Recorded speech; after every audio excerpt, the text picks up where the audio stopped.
Discover with Sally. Hi guys, welcome back to Discover with Sally. Today we have two wonderful guests, my friends Pearl and Dinka. Thank you for hosting us. So today guys, I want us to talk relationships. Let's talk dating. okay, let me get myself ready. We have had our fair share of struggles. Well, some have more experience than others, i.e. me. But, so I just wanted us to talk what we've learned and basically our views now on relationships. Perspective on dating in general has changed completely. I'm not the same person I was last year. I don't know. Now I'm just focusing on the bag. I mean, boys are Securing just the bag, girl. Boys are just On that, let's go back to how we used to view dating like growing up. How do you feel like dating would be versus how you feel like dating it is now? Because I mean, growing up, I used to think it's a fairy tale, and I'm just gonna meet the person, and we live happily ever after, basically. But like, how has that view changed, especially in terms of exclusivity? Like, because now I have this tendency, or when I'm in a relationship, I feel like now I'm married to you in a way. I'm for you and just for you, and sometimes it's draining because you focus so much on this person, then you realize I didn't really explore my options enough. And then but like, how do you guys feel anyway? Okay, I think first of all, like my view on dating before I was in the dating space. Yeah. Obviously, when I'm dating is like this wonderful thing where you have this friend who's your lover and a best friend is all in one. But now that I've been in this area for some time, girl, I could still say the same. But hey, it is what it is at the end of the day. Yeah. I don't know. I mean, like Linda, my view on dating growing up, I thought it was like a fairy tale. Do you know, Krishna Boy Wings Club? And these nice, cute, your Disney whimsical things, and you're just there like, I can't wait to be a teenager and start dating and have a boyfriend and hey. I know, guys, it's a scam. That thing is a scam. It's just for commercial use for the TV, but otherwise, in real life, it's not. But I still believe in companionship and like finding a husband and like building a family. I just think Posoyak personally was chasing after that fairy tale is existing, and Linda, when I would get boyfriends, I would think, okay, he's the one. The husband. I'm just there all the time. I forget about myself. Yeah. And if I had this point, it's just heartbreak. Now I'm like, you know what? If I'm from an since I can't with my life, because I feel like my major problem with guys, and Nadi Dinta were talking about this, is consistency. Because niggas don't have consistency. We meet these people and they are the perfect representation of everything I thought I wanted. He calls every day, he texts every day, he does this, he does that. Then next thing, 2 months in, different person. Literally a different person. It's just like, who is this person You're I'm dating? chasing him. And I feel like I don't know. That's what I hate about relationships. I feel there's a thrill in dating, and then when you get into relationships, it's just a different ballgame. I feel like most of us skip the dating stage and immediately jump into a relationship without getting to know the real person behind this face that you're seeing, because some things are so low but he wasn't like showing that side yet. But if you took the time to date, get to know each other, go on dates, do different activities together, like all these sites that he has as an individual, then you can make a decision of, okay, I wanna, get in a relationship with you, possibly, courtship, if it reaches that stage. Yeah, but I feel like, I don't know, maybe I'm wrong, but in Lesotho specifically, guys don't feel the need to actually do these things, like take you out, you do activity together, just check it all the time. Go check it out. No, it's just Boys, like, why is she like TV? Why is she No, but like I feel like guys love the thrill of the chase, and that's what they do. Guys, the dating or the pre-dating period, like they pursue and pursue and pursue and pursue, and once they have you, but they withdraw. So like I was reading this one book because the relationship ending news, and I was like, I need to know what's happening. So this guy's like, men are, I don't know. He's like, men are like rubber bands. Like how pursue I, like he's there, and then once he gets you, he wants to withdraw because he likes being autonomous. Like he likes doing his own thing at his own time. So Oba conflicted, okay, he's in a relationship now, but like he wanted the relationship, so it will why withdraw, and he wants to do his own thing, and usually kind of go like, why don't you call me? Like, what happened? You don't love me anymore. And so like the more you chase them, the more because how much is beside. Yeah. Oh, wow. So when he comes back. So he has basically. I don't know. That's what I read, but like it kind of makes sense because when you are like evasive, who a guy out batang, why it gets like the intensity for some weird reason. So like when do you stop playing these games? Because I don't want to overthink in a relationship where, okay, maybe I'm giving him too much. Maybe I should just withdraw a little bit so that he still feels the need to take. Like when one other thing is like niggas act right for who they love. Like if a guy likes you or loves you, act right. Well, like, you how should you go? Hey, why you not calling my? But if he's really into you, he will act things, right for you. Right? That's what's up. But okay, then where do we put the line where like? You know how obviously when you meet someone, you're gonna have to learn things about each other, and you're gonna learn, oh, this person likes texting, oh, this person doesn't like texting. But like, where do we draw the line in terms of like, okay, now we're learning about each other versus he just doesn't want to do the right things for me. I don't know if you get what I mean. Like sometimes, okay, I want to take care of you. And you feel like automatically, but like okay, this is the time I need to teach him versus he should know these things. Okay. For me, it's if he's not doing the bare minimum. He should know how to do the bare minimum. Okay. So When I was reading this book, Steve Harvey, and I act like a lady, like a man.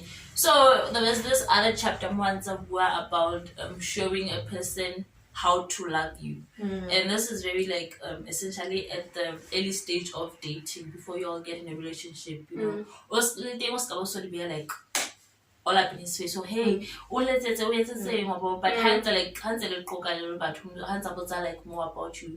Let him know. Oh, now I enjoy like getting attention from my person. You know, I appreciate if he does like small romantic gestures every now and then. You know, hands that at that stage, so that he can see now. Okay, am I the right person to meet up to the standards that you're putting for me or not? You know? So if you make all of that clear at the beginning, then you all are good. Okay. We're talking about there was, I get it, like in a relationship sometimes oh, you are a very forgiving person.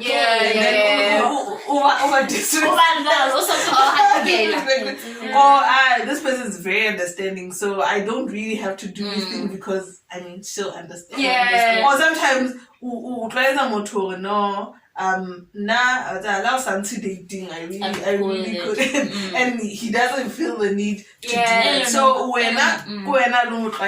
okay. You need to put in the effort if you want me to still be here. True. That I can advocate my past experience with this other guy I was dating. So this guy in a similar to like romantic in any manner or willing to be like romantic. So I feel like kila ba accommodating ka kila settle for okay, no, how romantic, and that's it. Like, it is what it is.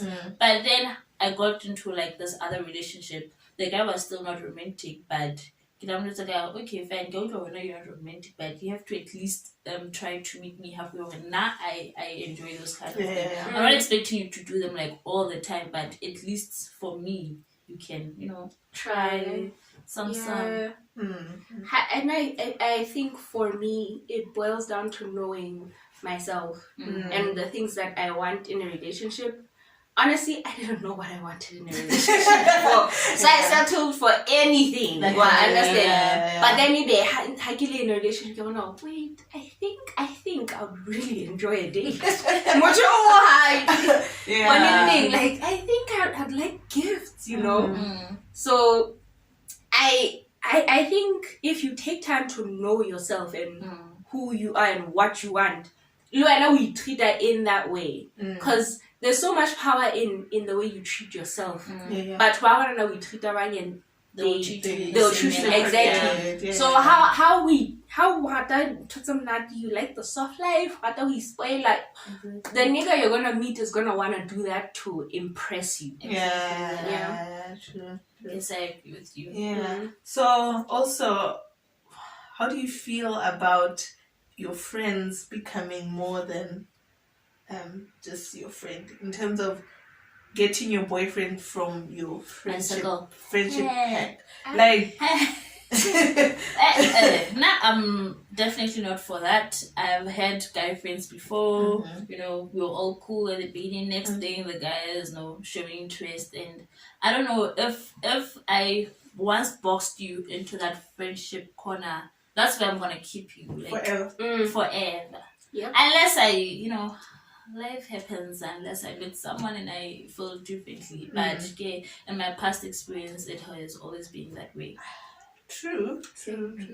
I feel like the thing is, I don't know how to go about this thing, because I want my partner to be my friend. I want them to get along, but it's hard when you just met them, and then it's hard for them to become your friend because the basis in which y'all met was not friendship. And so you can't. But when you meet someone, I haven't done that yet. Yeah, but I feel like that's why I want to express this, that none of my friends are showing interest. Not even showing interest. I'm just giving it. To be gay, so it's just like it's a tricky one.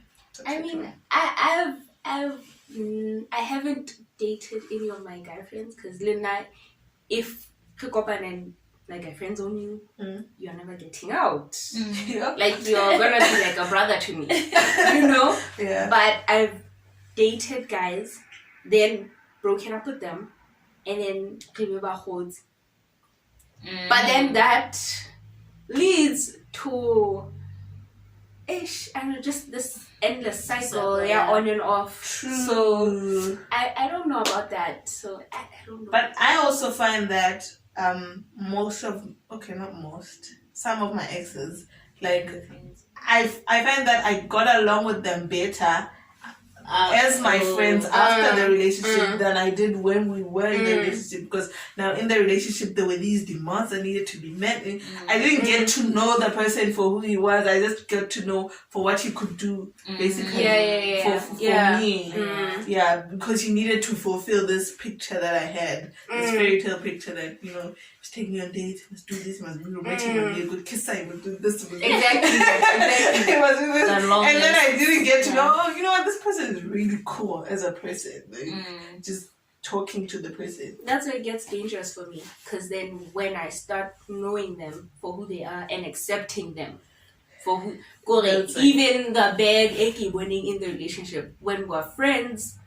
It doesn't bother me that much because we're not committed, right? The danger for me in that is once I start warming up to the person as a friend, it's now easy the person. How the bed affected me in the relationship, you know? Okay. But I don't know. It always puzzled me why the friendship and the relationship dynamic need to be different. Because the only aspect is now you all are probably intimate. But like, why does it have to be different? Why has a relationship? There's so many expectations of us. We are now rigid. When we are friends, we're just letting things be because there's no basically expectations. I feel like the mind, like, once you like put a title, okay, it's a relationship, automatically it gets rigid and, you know, focused on, okay, in a relationship, like you go in with certain expectations. Also expect like, okay, I in a relationship, so like I don't know, but you now just focus on this person. And you pause. For me personally, because you're now also depend on this person to give you happiness, and you're overwhelming them. Exactly. Because now they are like essentially your center of life, and he's like, whoa. Like, slow down. Like, you know, relax. Yeah. The thing is, for me, I feel like when you're in a relationship, you're working towards building this fairy tale picture that you already had. It's like, okay, now he must become this Prince Charming that I always had in my head, and that's why the expectations keep rising. Also, when you're talking to your friends and you're just like talking about him, and they're like, he doesn't text. And then now it's like, okay, there's something going. Sometimes you didn't even mind. Exactly. But now when your friends are now commenting on it, it's just like, okay. It feels bizarre. I don't know. I feel like friends can be that external factor, affecting like a relationship, like in a more serious manner than we actually seem to be. So you know, be careful when it comes to like what you take from what your friends say and what you share with your friends. Because your friends and I'm guilty of being that friend. If the guy I'm always gonna have that hate on him. I don't wanna lie. I see the Mona in a good light. Don't hurt my friends. Okay. Yeah. Okay. I don't know, that's it. But basically, each one of you, what would be your advice to your future self in your future relationship? What would you say? Okay, this is. Now, first of all, is to take my time. Take your time, to get to know this person. Take your time to be sure, you know. Get all your facts right. When like Pearl said, like knowing yourself as an individual. Like you can in this thing, okay, what do I want? So that I don't end up like settling for less or settling for something that is totally opposite from what I really want. So yeah, that's my advice. Okay. Well, my advice to my future self, it's not even a future, it's present self. Going on to future is. First of all, don't forget yourself. Like, keep doing the things like your energy must not completely shift to this person, you know, because you're depriving yourself of so much happiness because now also being on someone else. Also, take your time. Like, I remember I was watching this clip, Kim talking about how don't start a family in your 20s. Enjoy your 20s, start your family in your 30s. And my dad has always been like, Pearl, get married at least how old is that? And I was like, what the? Now I get it. Because in your 20s, you're constantly changing. Only 22, also only 24. Like, the 22-year-old me is completely different from Yeah. me, right? Yeah, so with that, in a relationship, yeah, change. So ke tlo dumela this poor guy, ke sa mind ho tshuwa di dating, like ke sa tsotelle. And then ebe ha ke hlokomela, oh my gosh, I actually like dates. Now I'm confusing him, I'm wanting more. So take your time, you know, just companionship hasn't taken you have the rest of your life for it. So yeah. Okay, for me, I would just advise myself to relax and stop building this, perfect picture in my head, because reality is never gonna fit that picture. Yeah. So just relax and let things be. Also, I'll take from your points that it's important to know yourself and trust your instinct. Yes. That's Thank you. It's right. Like it's right. It's never wrong. Also, don't put too much don't put too much weight on the other person to do so much for me, because you need to be putting in some sort of effort in it, because you expect so much from the other person that you forget, hey, Leana, he has his own expectations coming into this. True. And you might not be fulfilling that. Are you fair on the person? Because you want the person to be fair on yourself. So it's you need to be balanced. Yeah, and just have fun, man. Just have fun. Just have fun. And also, don't be exclusive until you're exclusive. Yes. Don't be exclusive until you are exclusive. Exactly. And that is until you both have communicated, okay, now we're exclusive, we're engaged, we're courting, we're going there. Until then, don't do that to yourself, girl. Yeah. Yeah, so that is it for today. Bye. See you on the next one, and don't forget to like, comment, and subscribe. Bye.